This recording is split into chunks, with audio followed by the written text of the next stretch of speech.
అందరికీ నమస్కారం. మరి ఈరోజు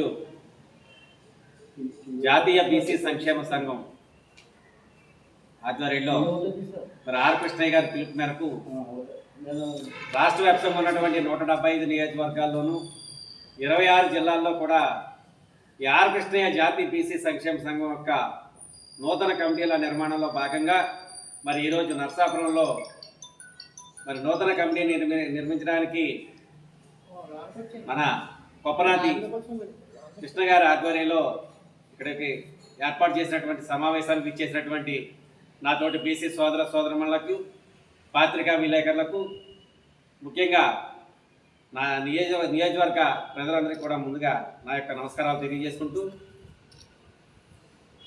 ఈ యొక్క సంఘం యొక్క ముఖ్య ఉద్దేశం బీసీ సమస్యలపై ఎనలేని కృషి చేస్తున్నటువంటి మరి 50 సంవత్సరాల సుదీర్ఘ బీసీ పోరాటాల యోధుడు అన్న ఆర్ కృష్ణయ్య గారి ఆదేశానుసారం మరి యొక్క రాష్ట్ర అధ్యక్షుడిగా నన్ను పెట్టడం చాలా ఆనందంగా ఉంది.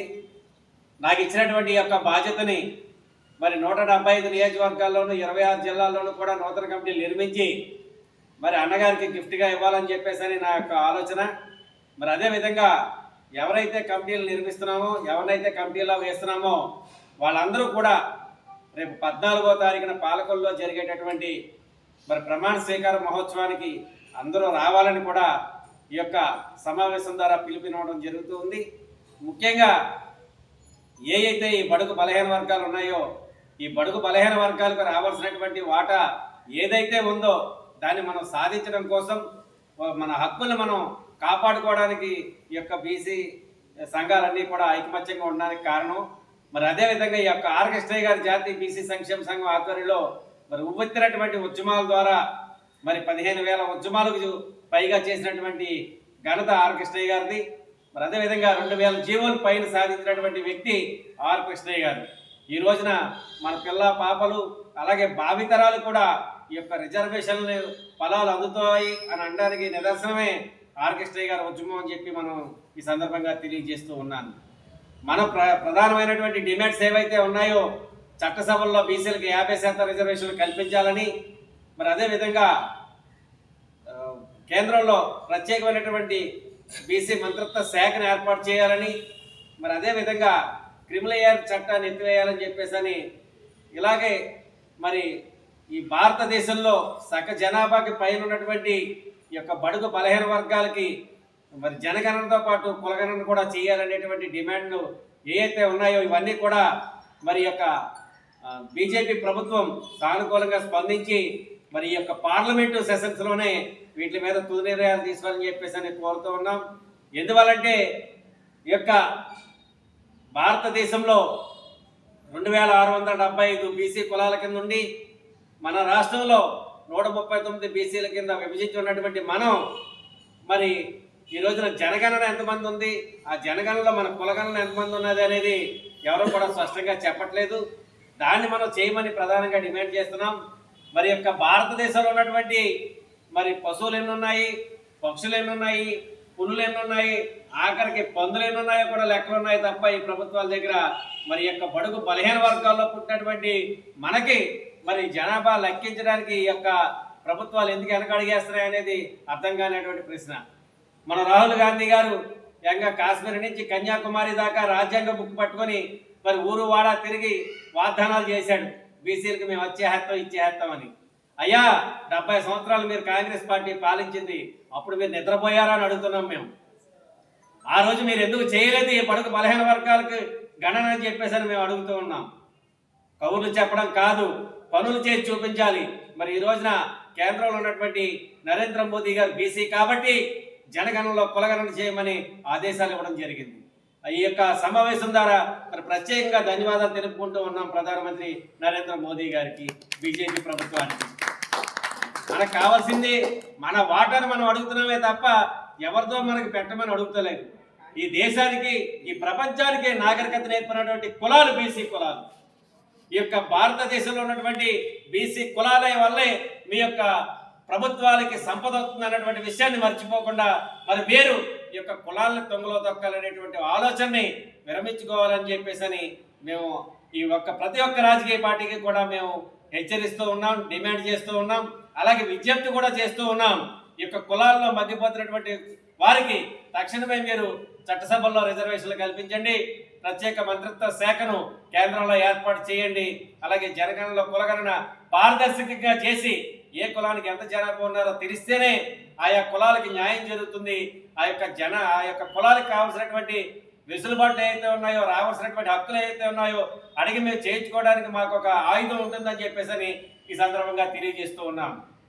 ముఖ్యంగా ఈ యొక్క ఆంధ్రప్రదేశ్ రాష్ట్రంలో ఉన్నటువంటి మరి 139 కులాలు మరి చాలా వెనకబాటుకి గురవుతూ ఉన్నాయన్నటువంటి విషయాన్ని ఈ సందర్భంగా చెప్తూ ఉన్నాం. మేము ఎందువల్లంటే మనకి మరి 139 కులాల కింద విభజించి ఉన్నటువంటి మనం ఈ యొక్క రాష్ట్రంలో 3,60,00,000 మంది ఉన్నామని చెప్పేసి, జనాభా ఉన్నామని చెప్పేసి మాన్యశ్రీ చంద్రబాబు నాయుడు గారు ప్రకటించడం జరిగింది. మరి 3,60,00,000 మంది జనాభా ఉండి కూడా మాకు రావాల్సినటువంటి వాటాలు మాకు ఎందువల్ల రావట్లేదు అనేది మాకు అర్థం కానటువంటి పరిస్థితి. ఏ ప్రభుత్వం వచ్చినా, ఏ రాజకీయ పార్టీ వచ్చినా బీసీలను ఒక ఓటు బ్యాంకు కింద కాకుండా మా యొక్క కుల వృత్తుల్ని, చేతి వృత్తుల్ని, సంచార జీవుల్ని, బడుగు బలహీన వర్గాలను గుర్తించాలని చెప్పేసి మరి ఈ సమావేశం ద్వారా ముఖ్యమంత్రి చంద్రబాబు నాయుడు గారికి విజ్ఞప్తి చేస్తూ ఉన్నాం. ఎందుకంటే కూటమి ప్రభుత్వం ఎన్నికల హామీలో మరి ఏదైతే బీసీలకు రక్షణ చట్టం కల్పిస్తామని హామీ ఇచ్చారు, దానిని వెంటనే అమలు చేయాలని చెప్పేసి మరి అదేవిధంగా స్థానిక సంస్థల్లో 34% రిజర్వేషన్లు కల్పించి మరి దాన్ని ఇంప్లిమెంట్ చేసి చట్టబద్ధత చేస్తామని చెప్పేసి హామీ ఇచ్చారు. చంద్రబాబు నాయుడు గారికి సమావేశం ద్వారా మేము కోరేది ఒకటే, అయ్యా మీరు స్థానిక సంస్థల్లో 42% బీసీలకి రిజర్వేషన్లు కేటాయించి చట్టబద్ధత చేయండి. మరి అదేవిధంగా బీసీల్లో అత్యంత దారుణంగా వెనకబడిపోయి ఉన్నటువంటి సంచార జీవులకు 10% రిజర్వేషన్లు కల్పించి మొత్తం 52% రిజర్వేషన్లతోటి బీసీలను ఆదుకోవాల్సినటువంటి ఆవశ్యకత, అవసరం ఎంతైనా కూటమి ప్రభుత్వం మీద ఉందని ఈ సందర్భంగా తెలియజేస్తూ ఉన్నాం. మరి ముఖ్యంగా ఈ యొక్క సంచార జీవులు మరి ఈ రాష్ట్రంలో ఎక్కడున్నారో, ఏం చేస్తున్నారో, అసలు తిన్నారా, ఉన్నారా అన్నటువంటి పట్టించుకునేటటువంటి నాదుడే లేడు. ఎందువల్లంటే చెట్ల చాటున, పుట్ల చాటున, కాలువగట్ల మీద సంచార జీవితాలు గడుపుతూ వాడి యొక్క కుటుంబాలు దుర్భరమైనటువంటి పరిస్థితిలో ఉన్నాయి.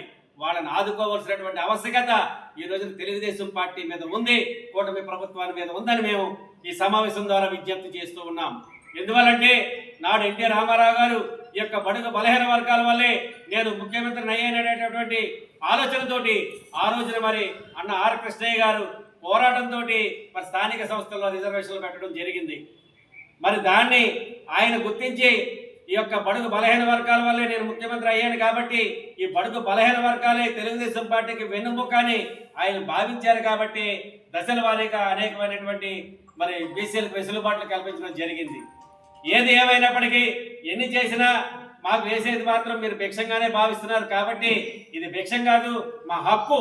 మా హక్కుని కాపాడేటటువంటి పరిస్థితుల్లో మరి ప్రభుత్వాలు ఉండాలి తప్ప మమ్మల్ని వెనకకి నెట్టేటటువంటి పరిస్థితి ఉండకూడదని ఈ సమావేశం ద్వారా కూటమి ప్రభుత్వ నాయకులందరికీ కూడా విజ్ఞప్తి చేస్తూ ఉన్నాం.